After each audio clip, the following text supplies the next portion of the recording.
Holy crap. Breaking news, I suppose. It seems like through a series of credible sources, this ain't my opinion, I'm sharing the news, baby, that tomorrow is going to be another vote of non-confidence. This is because the Bloc Québécois is fed up. They are tout fini with what is going on with Justin Trudeau. Now, if the Bloc votes with the Conservatives, which seems absolutely likely, then what's the NDP going to do? Well, even if the NDP don't vote with those guys, then all you need is 14 Liberals to vote in favor of the non-confidence. But there could be some NDPs that vote with the Conservatives and the Bloc. We're going to have to wait and see how this plays out. But the question still needs to be answered. The golden question. Parliament is frozen. So is Pierre Poilievre going to risk unfreezing Parliament to try and pull off this Hail Mary before Christmas? I don't know. We're going to have to wait and see, but I am here for the ride. Welcome back to the channel. Welcome back to another video, everybody. Before we get into it, I want to encourage you all to smash the like button and subscribe if you haven't already. It does really help grow the channel. We are super duper close to 430,000 subscribers, and I can't get there without your help. We got a bit of a mishmash of stuff to take a look at in this video.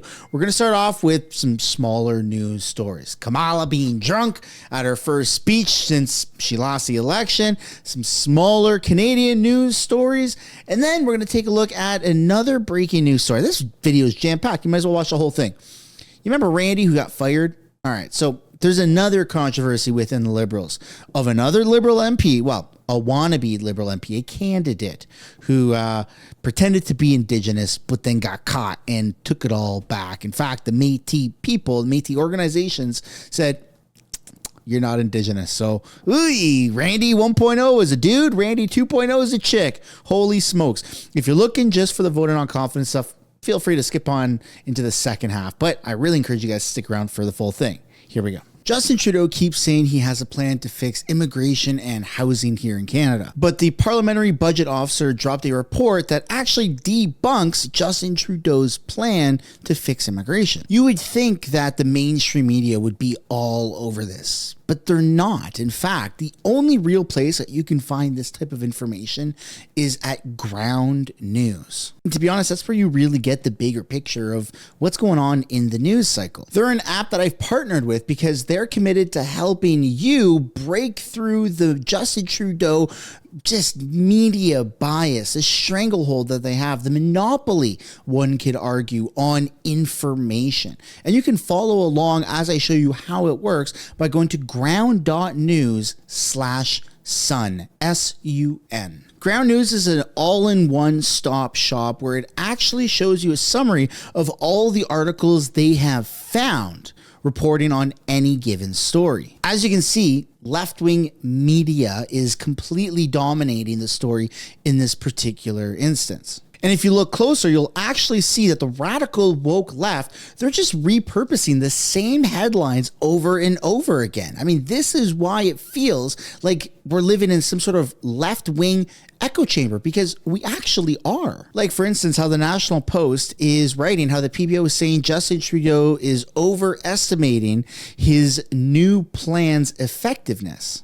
You're not going to get that from the CBC. This is why I absolutely love tracking Justin Trudeau's politics here on this platform. I can stay up to date on critical developments and media blind spots, which is very important. I really think that Ground News is providing a vital solution to something that we desperately need: a clear layout for media bias. You go to any mainstream media, whether it's CTV, CBC, Global News, and they all are regurgitating the exact same thing. But all of this is laid out extremely clearly on ground.news. Make sure you send this to somebody as well who would need it, because right now information is key, and Ground News sees how important it is to really just be able to sort through all of this information in Canada, which is why they're knocking down their top tier subscription, the Vantage plan, down to under $5 a month for my viewers. All you have to do is go to ground.news/sun, click the link in the description or the pinned comment below, or scan the QR code on screen. Plus, keep in mind, by subscribing to ground.news, you're not just supporting my channel, you're also taking back control. You're empowering yourself by making sure that you have access to all of the right, left, center, all of the media. Thank you, Ground News, for sponsoring today's video. Kamala, who just broke her vow of silence. The first time she publicly talks since the loss against President-elect Donald Trump. Let's take a look at her, what seems like a drunken sailor speech. I just have to remind you, don't you ever let anybody take your power from you. You have the same power that you did before November 5th. And you have the same purpose that you did. And you have the same ability to engage and inspire. So don't ever let anybody or any circumstance take your power from you. What the actual heck is she talking about? I'm sorry, but that didn't make any sense. And I don't have it right now, but there are different versions of this clip where people have like photoshopped and tracked properly so it looks kind of real. A bottle of whiskey or a bottle of wine in this hand right there. It's pretty funny. I don't have the clip. I've seen it. I don't know if it got censored or nothing like that. I didn't save it, but yeah. Anyways, I'd love to know your guys' thoughts on that. Now we're going to take a look at something that Kevin O'Leary said recently about Justin Trudeau. This was on CNN. Here we go. Trudeau is at the end of his time. It's a parliamentary system. He's hated by his own people. He's got a few months left. Trump will not be negotiating with him. He's gone. This is like the end of the parliamentary system, like Britain. A few months ago, they whacked their PM. Trudeau he's irrelevant. So now Trump should actually bring down the prime minister in waiting, a guy named Pierre poilievre. He's much more in sync with Trump. He's going to lift the ban on pipelines, eradicate no more carbon tax, and investing back in Canada. People want to invest there. And he's concerned about the border, concerned about fentanyl. He should go down to Mar-a-Lago now.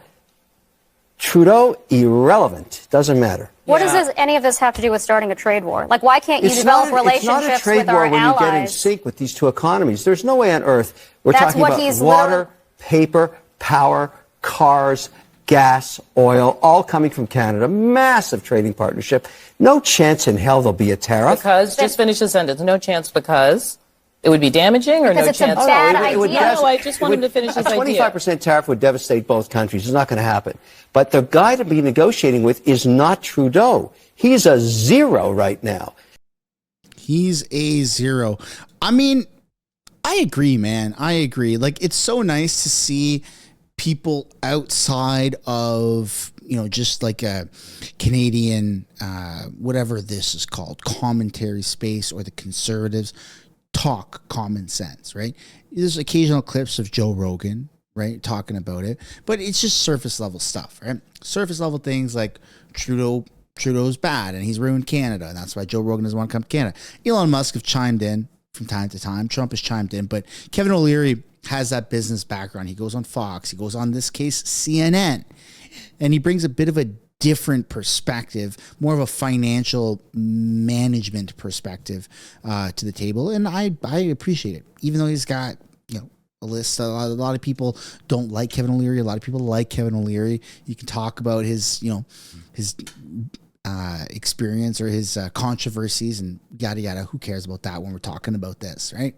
We're talking about someone who can analyze a business managerial perspective of running a country economically, and Kevin O'Leary is just spitting facts at that point. Let's take a look now at this clip right here. Anita Anand, Liberal MP, who talks about the threats of the tariffs. Look at her face, like a deer in the headlights. You've been working on these issues then of illegal drugs, illegal migrants across our shared border. But how big of a problem is it? Because reading through what Donald Trump put on Truth Social last night, it seems to be this implication that it's a large problem for the United States, which Canada has not been addressing enough. We have a strong immigration system. We have strong and fortified borders. And if you come to Canada illegally, you will be deported.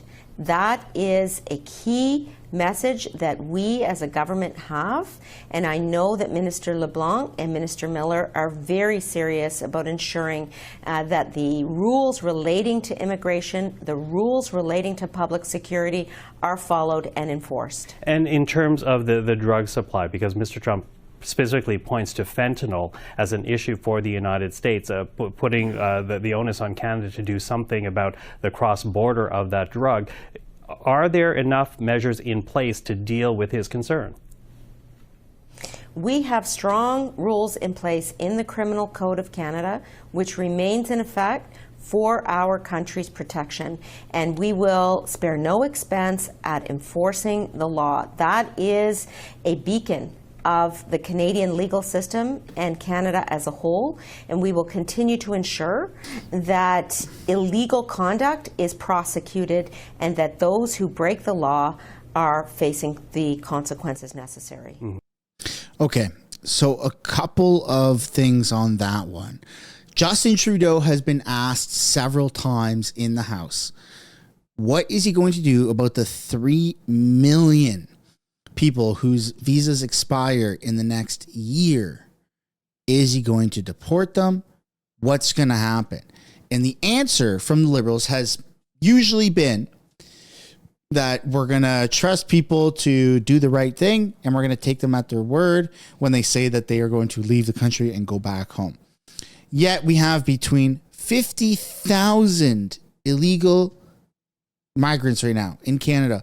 Between 50,000 on the low end, 50,000 up to 500,000 people. This has been said many, many times. A lot of data to back that up. That's absurd. That's insane. That's a lot of deportations that need to happen. And this is the only time that I've ever heard a Liberal say that they will deport if you come to the country illegally. But what about if you come to the country legally and then your pass, your documents expire? What then? Then you're illegal. So just because you came here legally, does that now mean that you're going to deport? Because that's how it should be. You got to play by the rules, right? You got to play by the rules. You got to be strict on this stuff. That's how you keep a country's integrity intact. That's how you keep the value of a passport, the value of being a Canadian intact. It becomes devalued when it's overflowed. And 3 million people in 1 year are they all going to leave? I don't think so. And then we're going to see a surge of people seeking refuge and all those claims from America, right? When Trump goes through his deportation. So I don't know if Canada has the balls to be able to properly deport the people that need to be deported, right? I don't know. I'd like to think so, but I don't know. And I kind of want to pass a question off to you guys watching down in the comments. Do you think that Canada, the Liberals, have, the balls to deport people, or do you think that the Conservatives will do a much better job? Let me know what you guys think down below. Next up, we're going to take a look at political reactions of Trump's 25% tariffs on Canadian products. This is all by Canadian, politicians, Canadian MPs. Here we go. The bottom line is it would mean a recession for our province. Politicians of every stripe and from every province warned about the potential impacts of 25% tariffs from the United States. President-elect Donald Trump is threatening the measure as he claims thousands of people are pouring into the U.S. from Canada and Mexico, bringing crime and drugs. I found his comments unfair. I found them insulting. It's like a family member stabbing you right in the heart. Senior government sources tell CTV News in a call last night, Prime Minister Justin Trudeau told Trump our shared border isn't the problem. This is something that we can do, laying out the facts, moving forward in constructive ways. According to the Americans' own numbers, in the last year, encounters at the Canada-U.S. border have accounted for just 1.5% of the total when you include the Mexican border. More than 21,000 pounds of fentanyl have been seized at the southern border, while the amount stopped on its way from Canada to the U.S. was just 43 pounds. We think we have a reassuring and constructive story to tell, and our job will be to make sure the Americans understand the work that's being done at the border. In the first Trump presidency, Canada dealt with U.S. tariffs on our steel and aluminum. That experience and the renegotiated NAFTA is why some are calling for another Team Canada approach. The Prime Minister is holding a virtual meeting tomorrow with premiers, but getting everyone on the same page could be a challenge. I don't think that we can be naive enough to think that we can just argue, well, we're not as bad as Mexico, therefore give us an exemption. That's not going to fly. Conservative leader Pierre is willing to put partisanship aside, but with conditions that put Canada first. Trudeau's got to axe the carbon tax. He's got to lift the production cap on Canadian energy. He's got to rebuild our military and secure our borders. The Canadian government did slap counter tariffs on the U.S. last time, but it's unclear if they will again. Now, Mexico's president has said she will retaliate if Trump follows through on his threat. Omar? All right, Mike, thank you. Yeah. I don't know if the Liberals are the right ones to do these negotiations right now. Look, they've done them in the past. Whether you want to view it as successful or not, that's entirely up to you. But we're talking about today right now. I don't know if Trudeau, like we're dealing with the Trump version 2.0. Trump version 1 was unpredictable. People around the world we were hoping he was going to be unhinged, and he absolutely was. But politicians around the world were extremely shocked because he had a completely different approach than everyone else. And he wasn't just like the president of a small country. He's the president of the world's superpower. Absolutely nuts. Like phenomenal. Like I think it's great. I'm not saying nuts in a bad way. But now we're dealing with Trump V2.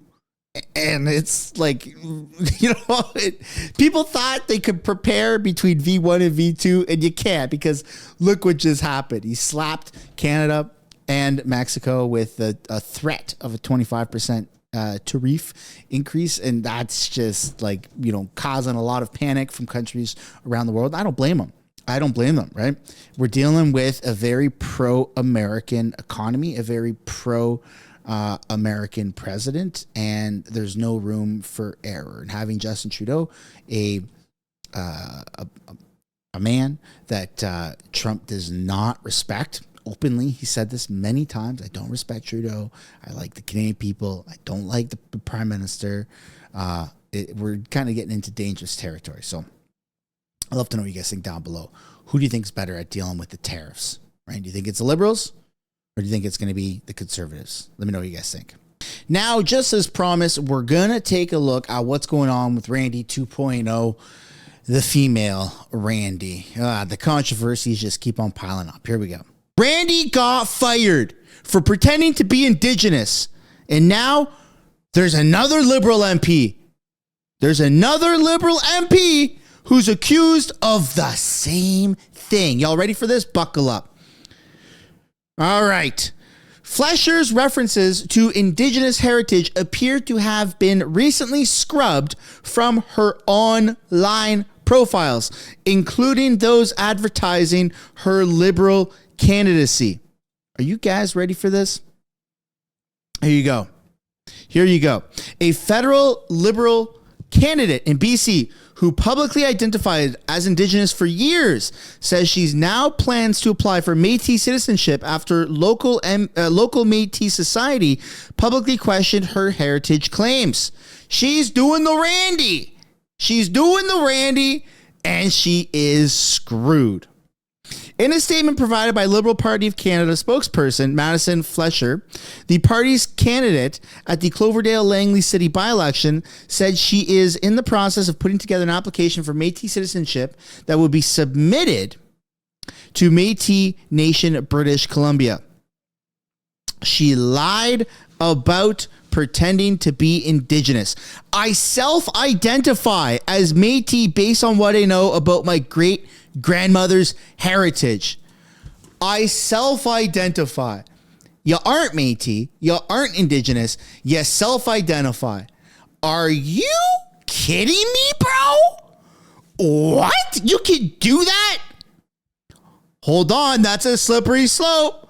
I'm not looking to get canceled, but there's a lot of things I could self-identify as right now. There's a lot of things. Let me know in the comments what I should self-identify as, because this is Canada and we're trying to be progressive. We're trying to be progressive. So let me know down in the comments what you think I should self-identify as. And if there's enough people that agree on one thing, I'll self-identify as that, because I would like to represent Canada's values and be ultra progressive. Why not, right? What do we got to lose? What do we got to lose? Are they gonna cancel me? We have a prime minister who self-identified as black. He did blackface however many times. Are you kidding me? Really? Come on. This is insane. This is insane. I have always been vocal about not yet holding MNBC citizenship, and I removed Métis from my social media bios to ensure that there was no confusion in my identification. So you're claiming to be Métis, but you remove being Métis from all of your social medias? Over the years, Fletcher has repeatedly self-identified as social media as either Indigenous or Métis, but most references to Indigenous heritage have been recently scrubbed from her online profiles, including those advertising her Liberal candidacy. Look at this. Look at this recommended from editorial. Randy Boissonneau accused of fraud. Dude, we live in a progressive world, but you can't just identify as a certain thing to then get money from the government. Like, that's just not how that works. This is bananas. Absolutely bananas. On Tuesday evening, the Métis Society, which describes itself as a chartered Métis community that proudly serves the Métis people in the Langley and White Rock regions, published a statement calling into question Fletcher's Métis heritage. The chartered Métis community is calling into question this Liberal candidate self-identifying as Métis. After meeting with her on November 23rd to discuss her claims, we were disappointed that she could not prove any evidence to support her Métis heritage. In this meeting, Madison was able to substantiate her claims with any documentation or historical connections to Métis communities. Like, do they think that we're dumb? Do they think that you can just say whatever and just get a Indigenous pass and then get government money for grants? Like, what the heck is going on? Why are people trying to self-identify? Politicians, above all things, of all people, are trying to self-identify as Métis. It started off with Randy, and now it's moving into other Liberals. And this is a problem. This is a very big problem. And this is going to come up in question period. I don't know if it's going to come up today, but it's going to come up at some point. You can't just self-identify as Métis without being able to prove anything. Like that's craziness. As a federal MP or as a federal MP candidate, that's not a good look for the Liberals. I get the progressive touch to things, but this is not a good look. Wakaya Métis Society wishes to distance itself from Madison's claims of Métis identity. We ask that Madison take the necessary steps to properly research and verify her Indigenous heritage before making any further public assertions. Fletcher's statement did not specify when she decided to remove any mention of Métis or Indigenous heritage from her social media pages, but archived versions of some pages indicate it was after she was announced as the Liberal candidate on November 10th. So she saw the heat from Randy and was like, you know what? It's probably best that I start to remove this stuff because now I'm in the spotlight. A previous version of her X profile was archived by Google Reads. Liberal Party of Canada MP candidate of Cloverdale Langley, Indigenous advocate, Métis, small business owner, community leader. The word Métis has since disappeared from that description. This is all because Randy got booted from the Liberal Party. And she has been trying to pander to people saying, hey, look, I'm Indigenous. I self-identify. I don't have any proof, but hey, who cares about that these days? You can't do that. Like, I'm so glad that Randy got fired from the Liberal Party because it actually shows accountability for something. That's rare these days with politics, especially here in Canada. this person is never going to get sworn in as a federal MP. You have lied. It even says Métis and small business owners side by side. Listen, lady, we just went through this. We just went through this with Randy, and now you also want to go through this? That's just not how that works. I'm sorry, folks. I'm sorry, but people are not falling for that. They're just not. Anyways, that's the breaking news, folks. That's the breaking news. I hope it was worth it. We're now going to see what is going on in Parliament. They are starting to talk. There you go.